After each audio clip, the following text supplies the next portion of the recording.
사도신경으로 신앙 고백 드리겠습니다. 나는 전능하신 아버지 하나님, 천지의 창조주를 믿습니다. 나는 그의 유일하신 아들, 우리 주 예수 그리스도를 믿습니다. 그는 성령으로 잉태되어 동정녀 마리아에게서 나시고 본디오 빌라도에게 고난을 받아 십자가에 못 박혀 죽으시고 장사된 지 사흘 만에 죽은 자 가운데서 다시 살아나셨으며 하늘에 오르시어 전능하신 아버지 하나님 우편에 앉아 계시다가 거기로부터 살아있는 자와 죽은 자를 심판하러 오십니다. 나는 성령을 믿으며 거룩한 공교회와 성도의 교제와 죄를 용서받는 것과 몸의 부활과 영생을 믿습니다. 아멘. 찬송가 488장 찬양 드리겠습니다.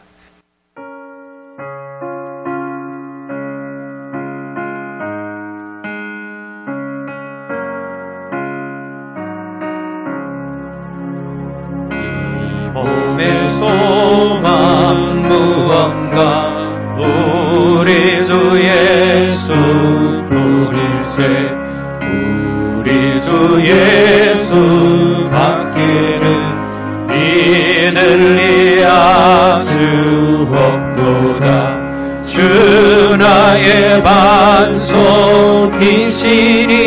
그 위에 내가 서리라 그 위에 내가 서리라 무섭게 바람 부는 밤 물결이 높이 설렐 때 우리 주 크신 은혜에 소망에 닿을 주리라 주 나의 반석이시니 그 위에 내가 서리라 그 위에 내가 서리라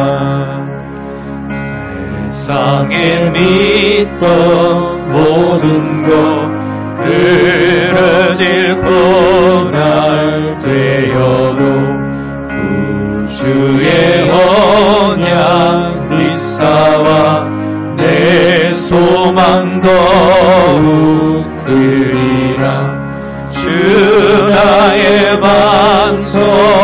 반석이시니 그 위에 내가 서리라 그 위에 내가 서리라 바라던 천국 올라가 하나님 앞에 배울 때 우주의 은을 힘입어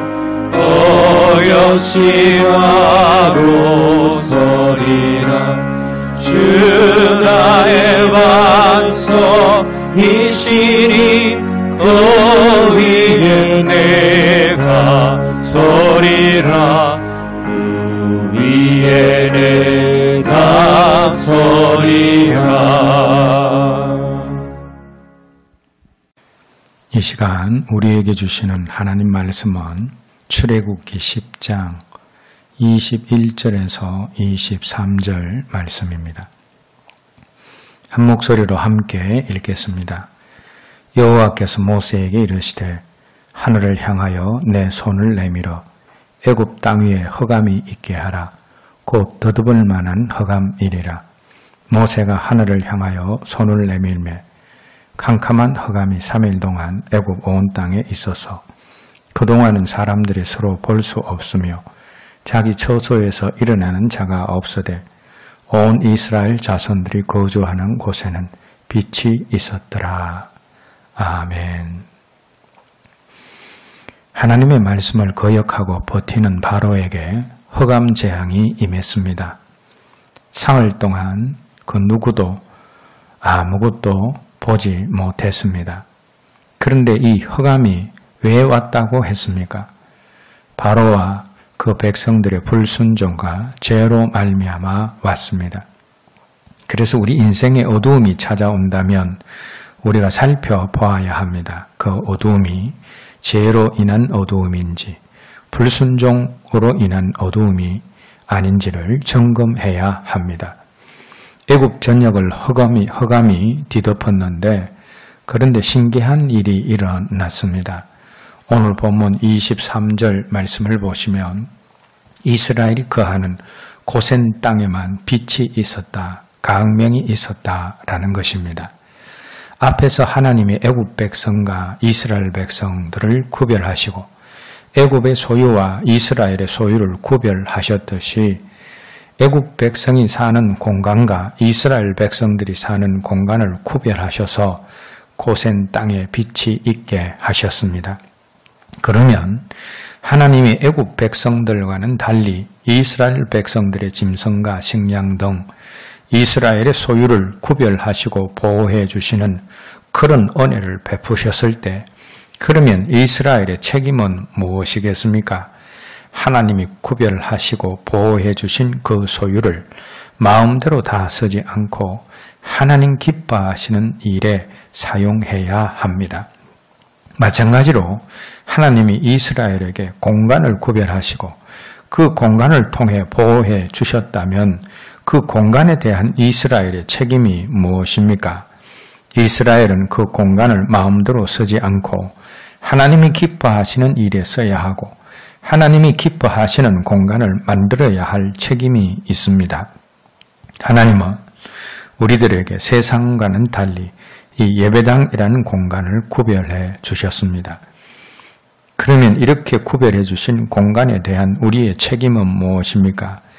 이 공간을 하나님의 임재와 기름 부으심이 있는 공간, 하나님이 기뻐하시는 공간이 되게 만들 책임이 있습니다.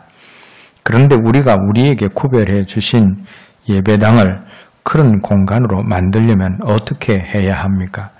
우리가 이 공간 속에서 하나님이 기뻐하시는 말과 행동을 자꾸 쌓으면 됩니다. 모든 공간 안에는 사람의 말과 행동, 우리의 말과 행동이 기록되고 쌓이게 되어집니다. 모텔 안에서는 엄란한 말과 엄란한 행동이 기록되고 쌓이게 됩니다. 장례식장 안에서는 죽음의 말과 슬픔과 연관된 행동이 기록되고 쌓이게 되어집니다. 그래서 영적으로 민감한 사람들은 모텔이나 장례식장에 갈 때 주님의 보혈로 자기를 방비하고 가야 합니다. 우리가 어떤 공간 안에서 원망과 불평을 계속하고 죄를 계속해서 싸우면 그 원망과 불평과 죄의 틈을 타 악한 영이 들어와서 그 공간을 지배하는 추하고 더러운 공간이 되고 우리가 어떤 공간 안에서 감사와 찬양을 하며 예배를 지속적으로 드리면 그 공간에는 성령이 임재하셔서 그 공간을 지배하는 거룩한 공간이 되어집니다. 그래서 우리가 하나님이 저와 여러분들에게 구별해 주신 이 예배당을 거룩한 공간으로 유지하려면 이 속에서 자기나 사람을 높이고 찬양하거나 또 원망하고 불평하고 다투거나 미워하는 일을 해서는 안 됩니다. 그러면 무엇을 해야 합니까? 오직 하나님만 찬양하고 하나님만 높이고 예배하고 감사하고 용납하고 사랑하는 공간을 만들어야 됩니다.